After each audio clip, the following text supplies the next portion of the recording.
Y sobre el plan de inversiones, bueno, pues sobre el plan de inversiones, que sería el tercer capítulo de todo presupuesto, hemos analizado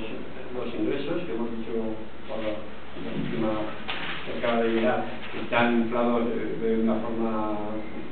tramposa, por decirlo de alguna forma, porque se siguen presupuestando como si no tuviéramos ya. El año pasado todavía decíamos en el debate que iba a llegar la crisis. En este año ya ha llegado, y sin embargo seguimos presupuestando pensando que no ha llegado la crisis. Y en los gastos, hablamos de un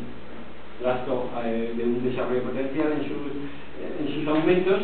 y lo que es el plan de inversiones, pues tenemos dos facetas que son importantes a considerar. Una que no está en el presupuesto, que es la famosa partida de los 2.200.000 euros que vendrán de aportaciones del Estado, que no nos exige al Ayuntamiento de Jaca ninguna aportación, es decir, tiene todo un carácter determinado, a unas horas determinadas, que esperemos que, a pesar de lo que se ha dicho también públicamente, se nos pongan encima de la mesa para intentar consensuar dichos proyectos. El derecho aragonesista es que fueran proyectos rápidos de su ejecución, que tuvieran incidencia en toda la ciudad y desde luego que generaran la máxima posibilidad de puesto de trabajo, que también nos lo dice el gobierno que debe de ser así. Pero el presupuesto tiene que tener un plan de inversiones. Lo cierto es que este plan de inversiones presentado en el presupuesto que nos ha traído el equipo de gobierno es más un plan de desinversiones que de inversiones, porque no hay ninguna inversión, es decir, salvo,